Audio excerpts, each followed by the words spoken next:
अस्सलामुअलैकुम, मैं हूं इरफान समोर। दोस्तों, हुकूमत इस वक्त मुकम्मल तौर पर बौखलाहट का शिकार है और इस बौखलाहट में एक बहुत बड़ा ब्लंडर हो गया है हुकूमत से। और ब्लंडर यह हुआ है कि हुकूमत ने बौखलाहट में पाकिस्तान तहरीक इंसाफ पर पाबंदी लगाने का ऐलान कर दिया है और यह पाबंदी का ऐलान बैकफायर कर गया है। हुकूमत इस बयान के बाद उल्टी फंस गई है। अब सवाल यह पैदा होता है कि आखिर हुकूमत ने यह बयान क्यों और किसके कहने पर दिया है, क्योंकि पाकिस्तान तहरीक इंसाफ पर पाबंदी नहीं लग सकती, यह पॉसिबल नहीं है।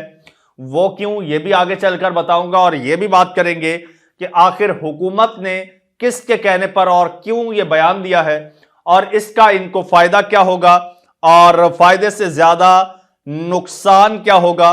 क्योंकि ये एक जो बयान है, ये एक बयान मुस्लिम लीग नून के ताबूत में आखिरी कील साबित होगा। दोस्तों, डिटेल के साथ बात करेंगे, लेकिन उससे पहले नए आने वाले दोस्तों से गुजारिश है कि ये चैनल आपका अपना है, इसको सब्सक्राइब कर लीजिए और बेल आइकन पर क्लिक कर दीजिए ताकि हर नई आने वाली वीडियो टाइमली आपको मौसूल हो जाए। दोस्तों, बात यूं है कि जब से पाकिस्तान तहरीक इंसाफ के हक में सुप्रीम कोर्ट से एक बड़ा फैसला आया है, वो ना सिर्फ तहरीक इंसाफ के हक में फैसला आया है, बल्कि उस फैसले ने मुस्लिम लीग नून के पांव तले से जमीन खींच ली है। अब ये बेचारे बौखलाए हुए हैं और ना सिर्फ ये बौखलाए हुए हैं, बल्कि इनको बनाने वाले इनसे ज्यादा बौखलाए हुए हैं, क्योंकि एक मकसद के लिए इनको बनाया था और वो मकसद इस फैसले के साथ ही दफन हो गया। सारे अरमानों पर पानी फिर गया और अब कोई चारा नहीं है। ना तो इस हुकूमत को चलाने का फायदा है और ना इस हुकूमत को गिराने का रिस्क लिया जा सकता है, क्योंकि यह हुकूमत चलेगी तो मुल्क का भट्टा बिठा देगी और अगर ये हुकूमत के सर से हाथ उठाते हैं, हुकूमत गिरती है, तो फिर तहरीक इंसाफ आएगी, क्योंकि तहरीक इंसाफ ऑलमोस्ट नंबर्स पूरे कर रही है और फिर तहरीक इंसाफ तो सबका सफाया कर देगी। दोस्तों, हुआ यूं है कि हुकूमती तर्जुमान हैं, वजीर इत्तलात हैं अता तारड़। अता तारड़ साहब ने एक प्रेस कॉन्फ्रेंस की है और उसमें उन्होंने कह दिया है कि हम पाकिस्तान तहरीक इंसाफ पर पाबंदी लगाने जा रहे हैं। उसका तरीकाकार यह होगा कि काबीना में डिस्कस होगा कि भाई हम पाकिस्तान तहरीक इंसाफ पर पाबंदी लगा रहे हैं। उसके बाद वो जो समरी है वो सुप्रीम कोर्ट को रेफर की जाएगी और सुप्रीम कोर्ट में फिर ये केस चलेगा और फिर सुप्रीम कोर्ट से इस पार्टी पर पाबंदी लगाई जाएगी।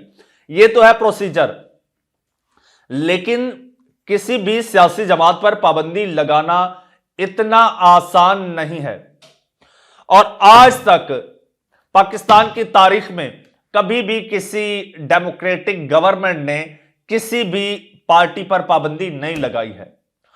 अच्छा, एक तो दोस्तों ये पाबंदी लगा नहीं सकते, उसकी वजह तो ये है कि पाबंदी लगाने के लिए कोई सॉलिड रीजन होना चाहिए। ये किस बेस पर पाबंदी लगाएंगे पाकिस्तान तहरीक इंसाफ पर? कोई रीजन, कोई वैलिड रीजन नहीं है। अगर ये फॉरेन फंडिंग पर लगाते हैं तो वो अभी तक उसका फैसला नहीं आया, वो फाइनल नहीं हुआ, तो उस बेस पर भी नहीं लगा सकते। इसके अलावा ये जो 9 मई के ये वो मुकदमात बना रहे हैं, 14 महीने हो चुके हैं, अभी तक इसमें से कुछ भी नहीं निकला और आगे निकलना भी नहीं है। और जिस तरह से पाकिस्तान तहरीक इंसाफ के दीगर मुकदमात उड़ गए हैं, ये भी उड़ जाएंगे। तो बहरहाल इनके पास ना तो कोई अखलाकी जवाज है, ना कोई कानूनी जवाज है जिस बेस पर ये पाकिस्तान तहरीक इंसाफ पर पाबंदी लगा सके। और हां, इनके अपने बस में होता तो शायद पाबंदी लगा देते। अच्छा, ये कहते हैं कि जनाब पाकिस्तान और तहरीक इंसाफ एक साथ नहीं चल सकते। ये नहीं कहते कि जनाब सीधी बात करें ना कि पाकिस्तान तहरीक इंसाफ और मुस्लिम लीग नून एक वक्त में एक मयान में 2 तलवारें नहीं रह सकती, जिसका बहुत पहले तज़किरा राना सनाउल्लाह साहब कर चुके हैं, जिसका जिक्र मरियम नवाज साहिबा इलेक्शन से पहले अपने जलसों में कर चुकी हैं कि हमारे अपने सर्वाइवल के लिए पाकिस्तान तहरीक इंसाफ को कुचलना होगा। और उसी पर आज भी ये अमल पैरा है। लेकिन अभी तक जितने भी लोगों ने इकदाम किए हैं वो सारे बैकफायर करते गए हैं और ये भी उसी तरह से बैकफायर करेगा। ये जनाब अता तारड़ साहब हैं, उन्होंने क्या क्या कहा है जरा सुनिएगा। वो कहते हैं कि जी हुकूमत यानी कि वो लोग नून लीग वाले तहरीक इंसाफ पर पाबंदी लगाने जा रहे हैं। मुल्क के साथ बहुत खिलवाड़ हो चुका है, अब कहना चाहते हैं कि नो मोर। इस मुल्क को आगे लेकर जाना है तो पीटीआई और पाकिस्तान एक साथ नहीं चल सकते। पीटीआई का केस सुप्रीम कोर्ट को भेजा जाएगा। बहुत वाज़ेह सबूत मौजूद हैं कि पीटीआई पर पाबंदी लगाई जाए। सर कौन से सबूत आपके पास मौजूद है, जरा बताइए ना। अच्छा, हुकूमत पीटीआई पर पाबंदी के लिए केस दायर करेगी। सुप्रीम कोर्ट के मखसूस नशिस्तों के फैसले पर भी नजरसानी कर दी है, वो भी आगे चल के डिस्कस करेंगे। और ये भी कहते हैं कि जी आरिफ अलवी साहब, खान साहब और कासिम सूरी के खिलाफ आर्टिकल 6 का मुकदमा चलाने का फैसला किया है और ये वो फैसला है जो कि मुस्लिम लीग नून के ताबूत में आखिरी कील साबित होगा। अगर ये जाते हैं, ना सिर्फ मुस्लिम लीग नून के बड़े बड़े बुर्ज, उनकी मैंने लिस्ट बना ली है कि आर्टिकल 6 अगर इमरान खान पर लगाने जाते हैं, फिर जब ये केस खुलेगा तो कौन कौन से इनके बड़े बुर्ज जद में आएंगे। इसके अलावा दो और बड़े जनाब, बड़े मगरमच्छ कह लीजिए या आप बड़े ताकतवर लोग कह लीजिए, वो भी जद में आएंगे। खैर वो एक अलग टॉपिक है, उसको अलग से डिटेल से आपको मैं समझाऊंगा। अच्छा, अता तारड़ साहब कहते हैं जी हमारी खामोशी को, हमारी जो है वो शराफत को कमजोरी समझा गया और हमारी तरबियत ऐसी सियासी थी कि हमने कुछ नहीं किया। और वो कहते हैं इमरान खान साहब फाशिस्ट हुक्मरान थे, माओ बहनों को गिरफ्तार किया गया। शहबाज शरीफ ने पीटीआई के दौर में कहा था कि मिसाक मईशत करने के लिए तैयार हैं। तारड़ साहब, ये माए बहनें कौन सी होती हैं? ये जिनको सड़कों पर घसीटा गया वो माए बहनें नहीं हैं। जो 85 साल की उम्र में इस वक्त जेल की कैद काट रही हैं बगैर किसी जुर्म के, वो मां बहन नहीं है। जो औरतें अपने बच्चों को छोड़कर बच्चों के साथ मिल नहीं सकती, जिन पर आप लोगों ने 15-15 मुकदमात कर दिए, वो माएँ बहनें नहीं हैं। क्या माएँ बहनें सिर्फ वो हैं जो शरीफ खानदान में हैं, जो जरदारी खानदान में हैं? आपके नजदीक वही माएँ बहनें हैं। ये पाकिस्तान की करोड़ों औरतें जो हैं, ये किसी की माएँ बहनें नहीं हैं जिनकी रोज इज्जतें उछाली जाती हैं। तो ये सिर्फ माएँ बहनें इसी शरीफ फैमिली की होती हैं। अच्छा, इस हवाले से तहरीक इंसाफ का भी मौक़िफ़ सामने आया है, रिएक्शन। बैरिस्टर अली जफर हैं, तहरीक इंसाफ के रहनुमा हैं। वो कहते हैं कि तारड़ साहब की प्रेस कॉन्फ्रेंस पर उन्होंने रद्द-ए-अमल दिया है। वो कहते हैं कि तहरीक इंसाफ पर पाबंदी लगाने वाले किसी और दुनिया में रहते हैं और आर्टिकल 6 के हवाले से कहते हैं कि जी वो मुकदमा तो बन ही नहीं सकता इस पर। अच्छा, इसके अलावा पूरे पाकिस्तान ने नून लीग की आर्टिकल 6 की ख्वाहिश की मुजम्मत की है। पाकिस्तान की ऑलमोस्ट जितनी भी पॉलिटिकल पार्टीज हैं, चाहे जमीयत उलमा इस्लाम है यानी मौलाना फजल रहमान साहब की जमात, और चाहे जमात इस्लामी है, अवामी नेशनल पार्टी है, आफ्ताब शेरपाउस साहब हैं, उसके अलावा शाहिद खान अब्बासी साहब, पाकिस्तान अवाम पार्टी अभी अभी लॉन्च की है, उन्होंने भी इसकी मुजम्मत की है और उन्होंने कहा कि आर्टिकल 6 अगर बात करते हैं तो फिर देखिएगा कौन कौन से चेहरे हैं जो आर्टिकल 6 की जद में आते हैं और हुकूमत उल्टा फंसेगी।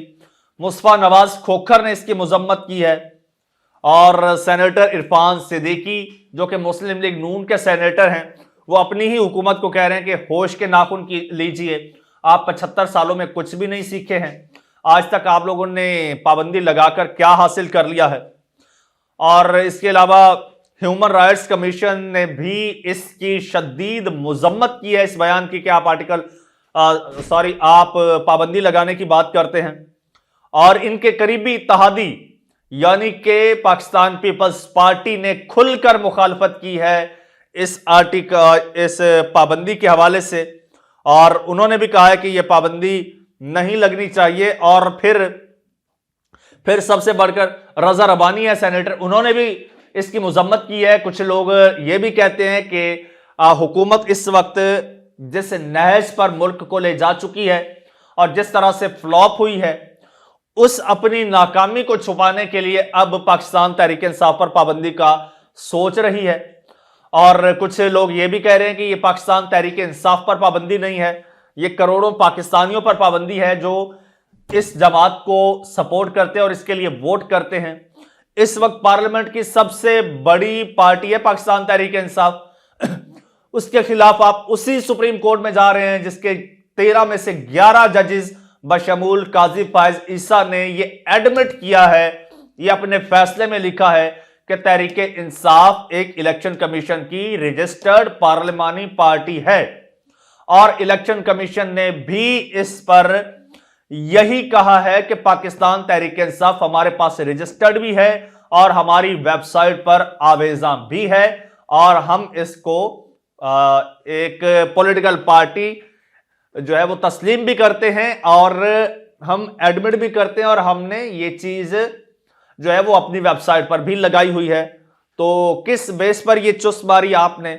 अच्छा, हुआ कुछ यूं है कि इनसे जो इनको चलाने वाले हैं ना दोस्तों, अब ये बड़े बड़े उल्टे फंस गए हैं और बड़े बुरे फंस गए हैं। हुआ कुछ यूं है कि अगर ये अदालत में जाते हैं तो अदालत ये इनका जो भी ये रेफरेंस होगा यूं उड़ा देगी, इनका रेफरेंस उड़ा देगी तो फिर ये रुस्वा होंगे। और सबसे बड़ी बात यह है कि ये ऐसा इकदाम कभी उठाएंगे ही नहीं। इनको डिक्टेट किया गया, पर्ची पे लिख के दिया गया, तारड़ साहब आपने ये प्रेस कॉन्फ्रेंस करनी है। तारड़ साहब आए और खड़का दी प्रेस कॉन्फ्रेंस।